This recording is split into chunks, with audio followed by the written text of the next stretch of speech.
Déco dans le présent pour mieux construire l'avenir. La chronique d'Interentreprise avec Francette Florimond. Bonjour, j'espère que vous allez bien. Je vous rappelle que nous évoquons les excellents travaux de deux historiennes sociologues des sciences, Soraya Boudia et Nathalie Jass.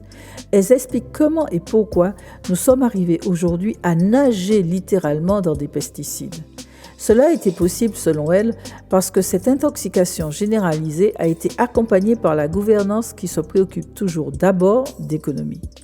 Grâce à leurs travaux, nous avons vu qu'après la guerre, nous sommes passés par une gouvernance par la maîtrise au motif que la chimie permettra une vie meilleure, plus prospère, plus facile et plus sûre.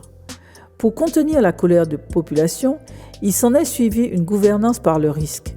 La pensée qui a dominé pour faire accepter la chimie de plus en plus toxique est qu'il existerait une limite où des pesticides ne seraient pas toxiques pour l'homme.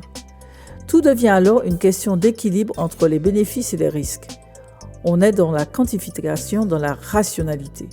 Pour mesdames Boudia et Jass, on est face à une confiance de plus en plus croissante dans les nombres, dans leur pouvoir d'aide à la décision et à la définition de politiques publiques. Cette approche, aussi pragmatique paraît-elle, trouve ses limites face aux nombreux dommages sanitaires et environnementaux dont on connaît encore mal les incidences ou les effets à long terme qui peuvent aussi être difficilement quantifiables et donc donner lieu à une estimation monétaire.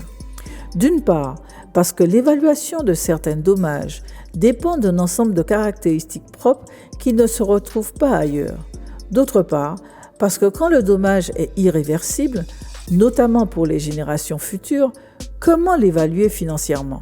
Sans évoquer le fait que, souvent, les personnes qui subissent les dommages suite à des activités dangereuses ne sont pas les mêmes qui en tirent les avantages. La théorie bénéfice-risque est porteuse de parti pris. Je vous laisse à vos réflexions. À la semaine prochaine. Prenez soin de vous.